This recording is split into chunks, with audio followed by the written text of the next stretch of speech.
Hi, folks, and welcome to another episode of Careers and Coffee. I'm really excited to be welcoming two of my colleagues along this afternoon, Chris Starkie and Rosanne Wijnberg, who are the Chief Executive Officer and Chief Operating Officer of New Anglia LEP. So they're here to talk to us a little bit more about how do you boost an economy, what their roles are at New Anglia LEP, and the role of New Anglia LEP as well. So I'm going to bring on Chris and Rosanne to talk to us. Chris, Rosanne, how are you both doing? Good, good. Delighted to finally find out what you've been up to these lunchtimes, Jordan. It's good to have you both on. And how are you doing, Rosanne? Good to be on, Jordan. Thanks for inviting us. Fantastic. So why don't we kick off with, why don't you just tell me a little bit more about what your roles are at New Anglia LEP, and Chris, if you could then talk about what New Anglia LEP is. Okay, so I'm the chief executive of the LEP, the Local Enterprise Partnership. As you know, we cover Norfolk and Suffolk. My responsibility is, I suppose, overall management of the organisation, responsible for the strategy looking forward, and liaising with our board. Most importantly, the board are the people who keep us honest, keep us focused, and that's a combination of private sector business leaders and also local authority and education leaders. Fantastic. And Jordan, as Chief Operating Officer, my role is to ensure everything works in the background. So the operations of the LEP, the LEP as an entity runs smoothly. Everybody who works for the LEP knows what they're accountable for and delivers against those, so that we can deliver against the strategic priorities, which Chris has referred to. That we balance the books and keep on top of the finances, that we award the grants and meet all the sort of governance requirements that we're required to do. So it's about the operations.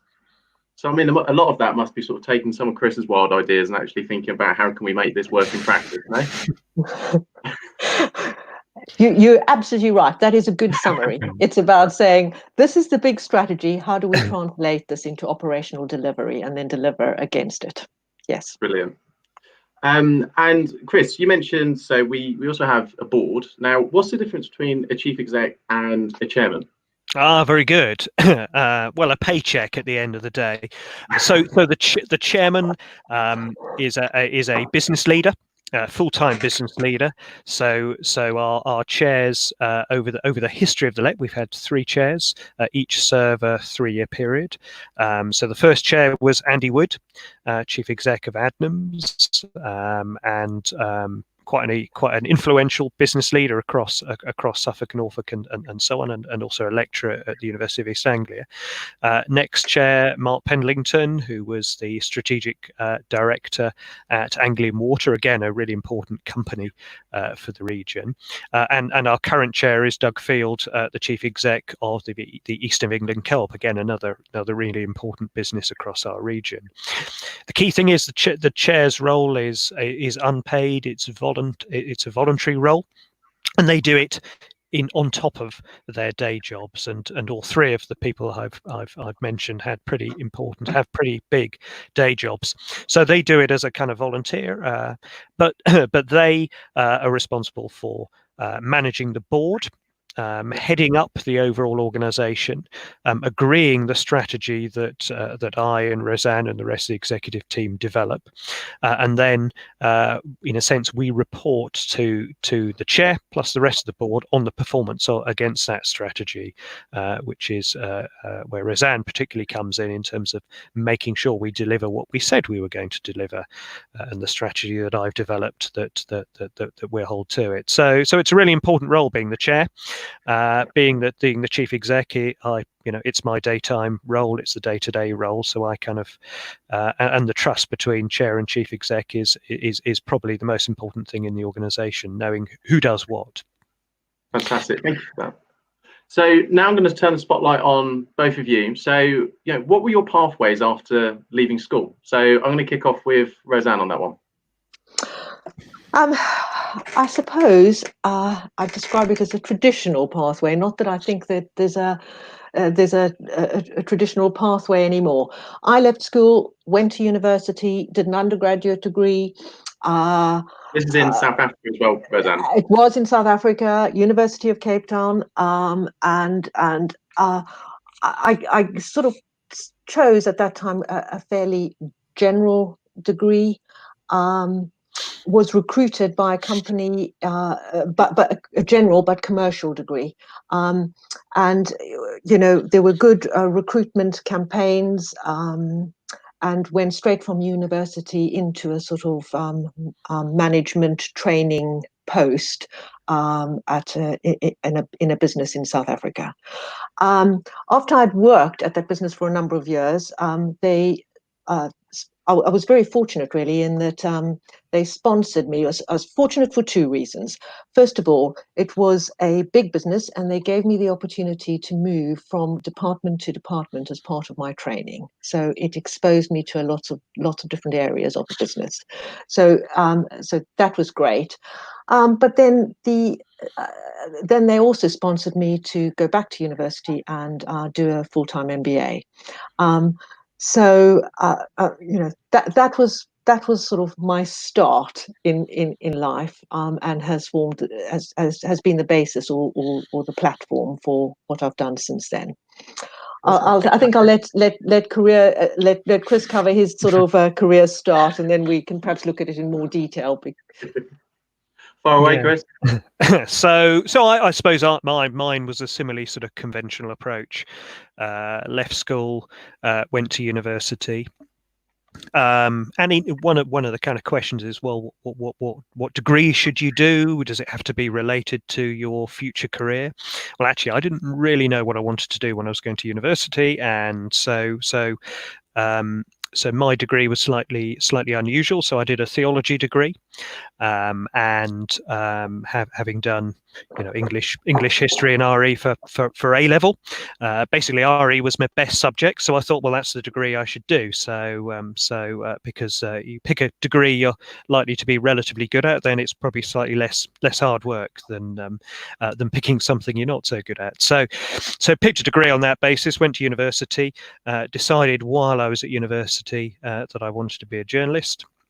So then, having worked in student radio, student newspaper, and then went and did a postgrad diploma in journalism. So I spent the first decade or so of my career in journalism, but now I'm not, and spent a number of years now in economic development. So that's kind of my journey from school to university to first job.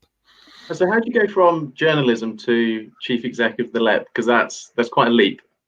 Yeah, it is, and in a way, I think it illustrates that careers are not so 30, 40 years ago. You went to school, went to university, or went to school into a job, and you were kind of stuck in that particular discipline, that particular role. So once a teacher, always a teacher. Once I don't know, once working in retail, you're always stuck in that, and so on. But actually, there was an opportunity for me to change from journalism. I specialised the most recent period in business journalism, so as business editor of the Eastern Daily Press, and the job I moved across to was shaping Norfolk's future, which was the economic partnership for Norfolk.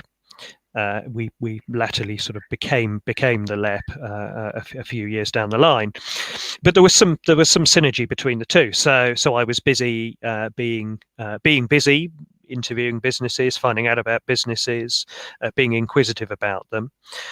And the partnership was structured with lots of local authorities, but wasn't quite so cognizant or understanding of the needs of businesses. So what better than give the job to someone who actually understands business, as opposed to somebody from a pure local authority background who hadn't worked in industry, hadn't understood industry. So less crazy than it may seem on the face of it. And I suppose no doubt having those transferable skills makes for a lot easier transition, moving over to a different organisation as well. Yeah. Jordan, I think what's quite important is just to recognise that the degree is just the degree you do is just the basis for where you'll go. It only provides the platform, and actually, as long as you build your skills and build your confidence, and as you mature, you can apply those in different ways. And that flexibility is critical, and will become more critical as I think in the future. Fantastic. No, thank you for that, Rosanne. And before I go on to the question that's been posted, Mm. so Rosanne, you went from South Africa to Suffolk. I assume it wasn't the weather that drew you over here. So You're quite right. Yeah. Well, that is a huge transition. So what made you move? Okay, so I think that's it. It does link to my point about considering what you do as a basis or a platform of what you might do in the future. Okay, so I went off to do an MBA, and you sort of have in your mind a career plan mapped out. Things don't always work to go to plan. So in addition to being awarded an MBA, I actually also happened to find a husband en route, which wasn't part of the original plan. But we in South Africa lived in different parts of South Africa, so it was sort of just a quick decision. Well, if we are going to have to relocate, why not relocate somewhere different and work somewhere different and grab the opportunity to travel? So it wasn't entirely part of the plan, but a 2-year stint in the UK then extended. So that is the reason I'm in the UK. But what it has proved is that actually, if you've built your skills, actually, you can transfer those skills. You can work in different countries, and you can work in different industries, as some of the requirements are the same. So I think that's the important part. But that's why I'm in Suffolk. Cape Town, longer than a 2-year stint. Yes. Okay, so I'm going to come on to the questions being posted. So LEPs is something that most people will never have heard of. How and why were they formed? Who wants to take that? Happy to do that. So LEPs, a bit of the clue is in the title. So what does LEP stand for? So local enterprise partnerships. So why were they formed? What did they replace, and what do we do? So local enterprise partnerships bring together local partners. So they bring together the education sector, the business sector, local government, and the voluntary sector in one organisation. There's nothing else that brings all of those people without fear or favour around a table with the same voting rights, the same decision making rights, and so on. Why do you do that? Well, because having a strong local economy is critical to people's well-being, welfare, and so on. Underpins so much of life, and local enterprise partnerships were set up to develop plans to help improve growth, prosperity, and so on within local areas. But because there was a recognition that central government can't do everything, so central government under the Labour administration back in the 90s had set up regional development agencies. They recognised, that government recognised that you needed to devolve powers, responsibilities to local areas, because actually local people, whether it's local businesses or local education professionals or local authorities, are actually probably best placed to understand the needs of their areas. The trouble with regional development agencies is that they were perceived by the incoming coalition government. Remember Clegg and Cameron in the Rose Garden, all those happy days. They took a view that regional development agencies were neither big enough to have real clout nor small enough to be able to really impact on the lives of individual people. So our regional development agency, the East of England one, was based in Cambridge, and certainly folks in Suffolk and Norfolk felt it was, even though it was not very far away, was a bit remote and distant from them. And actually, who was on the board? Who were the people responsible for it, and so on. So local enterprise partnerships is designed to drop down to a more local level to provide that kind of strategic leadership around business growth and business support, around skills, and around infrastructure development. So that's what we do. As I say, we have a board that is a mixture of local government and education and business leaders, and we have a number of programs like our Enterprise Adviser Network that we can run and really get in touch with people on a local area, grants for businesses, free support for businesses, and so on. Thank you for that, Chris. And I mean, switching over to Rosanne, I mean, why are you particularly proud of some of the work that the LEP has been doing? I think because you can see the difference. You can see the difference it makes. We have a broad range of programs, and that range, that includes large infrastructure projects, right down to small grants for small businesses, as well as the work that you and your team do, Jordan. Right in schools, and everywhere I go, that is recognised at a different level by different people. But when you can see that you're making a difference, that's what makes you sort of proud to work for an organisation. I mean, you are already aware that I volunteer as a trustee on a multi-academy trust, and every time I attend a trust board, reference is made to the work that's done around skills and the links between schools and enterprises. So that's just a small example. I'm loving the shout outs. That's good. I mean, you talked about infrastructure projects. I mean, for those living in Suffolk and Norfolk who are watching this, are there any projects that people might actually see and recognise that the LEP has helped either support or fund? Yeah, certainly. So if you're in Bury St Edmunds, the Eastern Relief Road, that was our money. So opening up that business park and through to the new school there. If you're in Ipswich, small matter of the wine rack, we funded the redevelopment of that. If you're in Norwich, the Aviation Academy was funded by the LEP. If you're also in Norwich, I apologise for all of the roadworks and so on that have been happening around the city. The sign says it's the county council, so please ring them if you've been held up by them. But actually, the funding came from us. If you're in Great Yarmouth or Lowestoft, the flood defences in both towns are being funded by the LEP. If you benefited from better broadband across both counties, we put significant funding into improved broadband speeds across both Norfolk and Suffolk. And if you're over in West Norfolk, then in King's Lynn, the new university centre, £6 million new university centre, was funded with LEP funding. So a lot of projects across more than 50 capital projects of scale. As well as more than £30 million of grants to businesses. About 10,000 businesses have had support from the Growth Hub. So quite a lot of impact on the ground, and not everyone always relates the LEP to being the funding partner behind that. Cornhill was another project in Ipswich that was funded by the LEP. But we work in partnership. So we work in partnership with others, and it's never really just the LEP on its own. We're often working with others, which is the most important part. And P for partnership, it's in the title. Brilliant. Thank you both for that.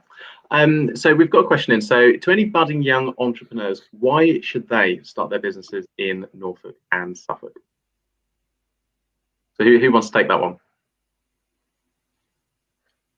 You go, Rosanne. All right. Well, I'm going to start, and Chris, you can add to it. So I think, first of all, if they were thinking about starting a business, there is good support provided by the Growth Hub. So starting point is to go and have those discussions with Growth Hub advisors who have a number of sort of courses run to support entrepreneurs at the startup stage. So I think that is a starting reason. I think there are also good networks for business for individuals who might be considering this, and they can be linked into those networks. So those would be my sort of key reasons, and it's a great place to live. So actually, if you're going to think about starting a business and combine it with a nice environment to live in, then it's I think it's a good place to start. I know. Chris, do you want to add anything? Yeah, no, I'd agree with that. And really about the kind of where in the UK is a good place to start a business. Well, Norfolk and Suffolk is as good a place as anywhere. We're well positioned in terms of markets across the country, but also Suffolk and Norfolk itself is a pretty big market for you to set up, to test out your ideas and so on, and just a supportive environment. You can, as well as the Growth Hub, you can tap into support from our universities, University of Suffolk, really good at supporting entrepreneurs, Norwich University of the Arts, and University of East Anglia. And we also have really innovative and forward-thinking colleges. So the colleges, again, are really keen on working with young people to help realise their ideas and potential. And being an entrepreneur, it's a great thing to be now. A really exciting opportunity to think of your own ideas and so on. And as I was saying before, I suppose you could argue I've had two careers, and that's two slightly different careers. We should think about people having a number of careers going forward, I think, and being stuck in the same one forever is certainly not the way of the world now. Well, I think you two have both definitely sold it in terms of why people should be moving here, and definitely setting up businesses. Now, before I get on to that question, I'm going to talk about coronavirus. We have got through 21 minutes without mentioning it, so I'll say we're doing quite well so far. Now, obviously, it's been an incredibly challenging time for individuals, businesses, a whole host of different organisations during coronavirus. What has New Anglia LEP been doing to be able to support people, and obviously supporting the economy across Norfolk and Suffolk? So I'll go to Chris. So it's been a hugely busy time for us, but not anywhere near as challenging as for the businesses that we support. So for us, it's been we've now all working remotely, and we've reconfigured our Growth Hub so that it's really proactively able to take calls coming in, and the call volumes, as you'd expect, to our Growth Hub have gone up significantly, and we're really grateful for the Enterprise Adviser team who've been helping out with our Growth Hub as well. So what have we been doing? So we've been trying to make available advice and support on all of the different government schemes and other practical measures that have been put in place by government to support businesses. That's first thing. Secondly, we've been relaying concerns and worries from businesses up to central government. That's enabled the government really to change, adapt, and tweak its policies and so on.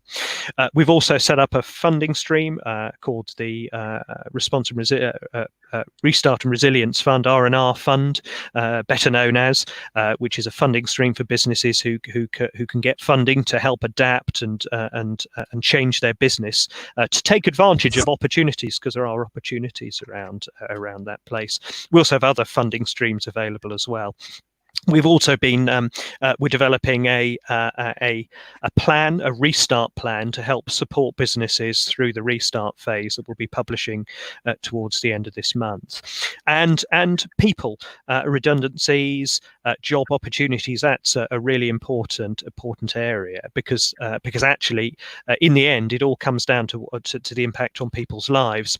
So on our website we've set up a recruitment page where there are literally hundreds of job opportunities from companies across our region, and I would encourage people who may be looking for a different job, or who are at the moment are out of work, or whose work has slowed down, to go onto that section of our website where there are literally dozens of job opportunities.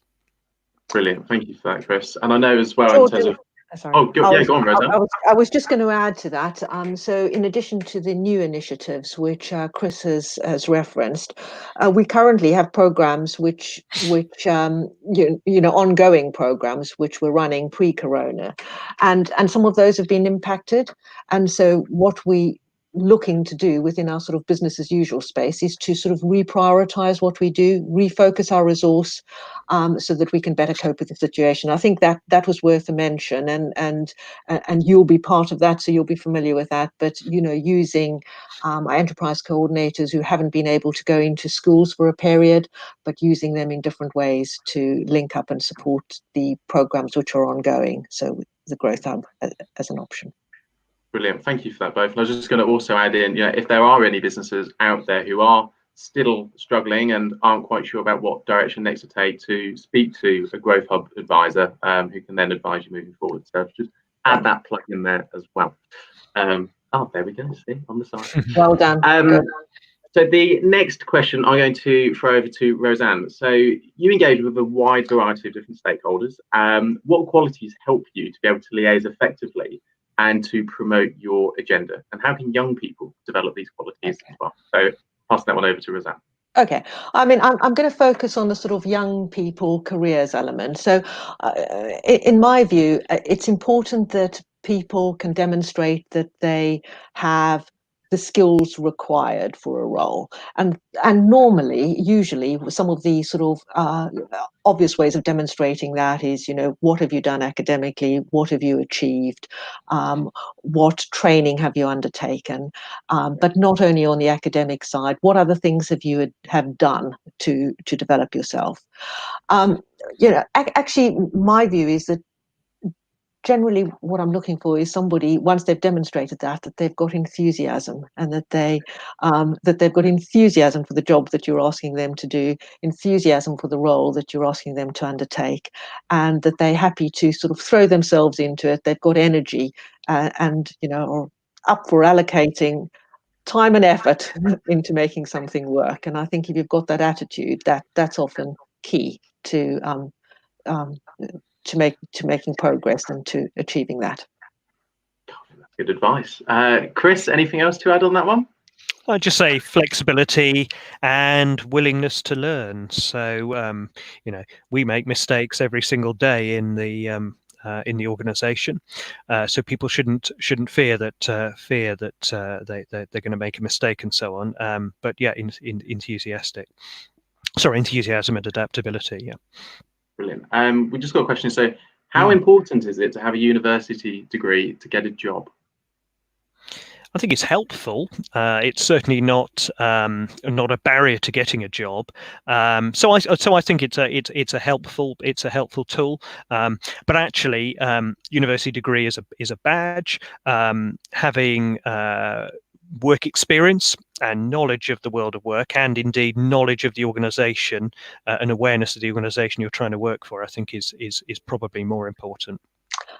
I'd absolutely support what Chris has said there. I think it can be very helpful, but actually being able to demonstrate that you've got the right attitude, that you've got knowledge, that you're flexible, that you've got the right characteristics is almost more important. And I think it's not only, and going back to the degree, it's not only about the degree, but what you then do with the degree that's more critical.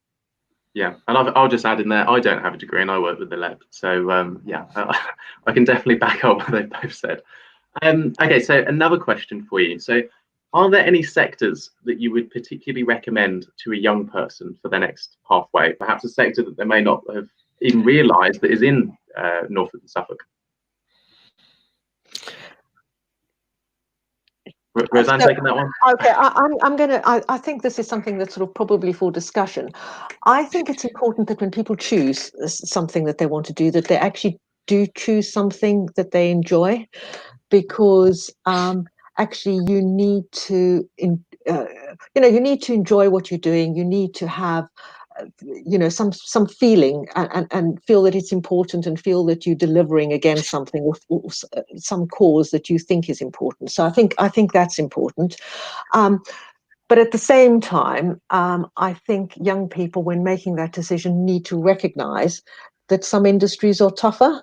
So just choosing based on this is what I like to do, doesn't necessarily translate into a career path in the future. It doesn't necessarily translate into good career opportunities. So there's got to be some realism there. So my basis would be, what are the subjects, thinking about a career, what do you actually enjoy doing? What are the subjects you like?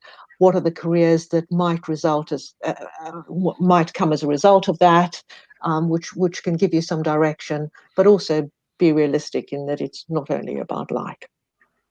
No, I'd agree with that, and doing something you enjoy is important, but also doing a bit of research about how that career relates to your interests and so on. So, I like playing football, but I'm terrible at it, so I probably wouldn't make a good professional football player. Yeah. But there are ways that you can link your likes with careers and so on. So understanding that what actually is involved in a particular job, and the stereotype of jobs so often aren't quite true, and also the variety of jobs is probably not as well known or well understood as they could be or should be. No, I agree with that. I like wine, but I can't see myself being a sommelier anytime soon. So next question. So how can young people about to leave education build their confidence and prepare for the world of work? So who wants to take that one? You go first, Rosanne. All right. Well, I think work experience. I think placements. I'm probably gonna say all the obvious things: work experience, placements, and actually jobs, real jobs. Work experience as well. I think I just add that in. Sorry, the LEP office, of course. Well, good call out there. Good call out there. So I think those are all those all help young people to decide which direction they want to go. I think work experience works both ways. It gives people the opportunity to confirm that a career is the direction they want to go, but it also sometimes says, oh, now I'm rethinking. Having had that work experience, I realize that's not a direction I want to take or a route I want to take, and I think we need to see that both ways. I think jobs, having a job, picking up Saturday jobs or part-time work while you're in education is really good. But I also think just asking as many questions as you possibly can is actually quite fundamental. I've always said, ask people why they're doing what they're doing, what they do, why they chose that, how they ended up there. When you're young, you can ask those questions. You often have opportunity to do it, and nobody thinks that you're odd to do it. So to grab every opportunity, ask the questions, because that all informs the decisions. That will all inform the decisions you make. Brilliant. And here's a fairly poor analogy, but certainly when you're thinking of career and so on, imagine how much time most people spend, and I know you do this, Jordan, thinking about your next car. How much research do you do into it? Think of how many magazines you buy about it or read about it or all of that kind of stuff, and really get to know. You don't actually, when you're thinking about a career, you kind of need to think about it in as sophisticated a way as that, and hence little bits of work experience. It doesn't matter if it's a day or two, just understanding, trying to find out, be curious about different roles and so on, because you won't automatically end up just by chance ending up in the career that's right for you. Some people do, and they're lucky and so on, but a lot of people end up and maybe 10 years time look back and think, well, why did I end up, I don't know, working for Aviva or ever? Well, it happened to be because it was the first job that popped up and so on. So nothing wrong with working for Aviva, but I should say. Yeah. Good save. I wish it was cars. There's more sort of homes and mortgages now. Cars have to wait. Okay, next question. So, was university your last formal education, or has your learning continued throughout your career? Who wants to take that one? I can go first if you like. So university was my last formal education. So that was a postgrad diploma in journalism. So I have in my current role no formal qualification in economic development. Just to put that out there. So I have no letters after my name for the job I currently do. So that suggests to me that my learning has continued through my career. Every day is a school day in a sense in the job we do, and I suppose I'm fortunate in my journalistic career. I learned a great deal about business, the world of work, and so on through every period of that. I learned starting in newspapers, moving into radio, moving into TV, all new things I had to learn, new skills and so on. Then moving into economic development, then running the LEP as a company, managing people, managing finances, budgets, all of those sorts of things have been learned as I've gone on. So it's critical that you continue to learn and build through your career, through formal routes. Absolutely, we encourage that, but also just by experience. Fantastic. And Rosanne? I think that's all been covered. I have had some additional formal learning or certified learning since finishing at university as part of the requirement of the job. But actually, I think the ongoing learning which takes place as part of your career is probably the thing that stands out in my memory, and that is ongoing. So Brilliant. that's important, and I think young people should think about it in that way too. Consider how they want to start out, but use that as a platform for future learning. Excellent. Thank you both. Now I'm going to hold off on the questions coming in live just to start to wrap up. But what's your advice to the young people who are about to or have left education, about to embark upon their next pathway, which is already an incredibly challenging time, let alone with having a global pandemic then lumped on your shoulders as well. So to kick off with that, I'm going to ask Chris, what's your advice to them students and young people? So my advice would be the same as it was before the pandemic, really, is to think about what you want to do. Don't panic if you don't know what you want to do. It's quite rare actually for people to absolutely know what they want to do. If you do, that's great. I was lucky. I wanted to be a journalist, so that's what I became. Think about it. Try and get some work experience of the world of work. And what you shouldn't do is be too concerned if you don't get lift off in the next 2, 3, 4 months, given all that's going on in the world and so on. So it will happen. Bide your time, take your time, and good luck. Brilliant. And Rosanne? I think Chris has summarised it well. I'd say, build your skills, build your confidence, and use it as a stepping stone. And the other, this is meant to provide reassurance, but actually it's the same for others out there at the moment.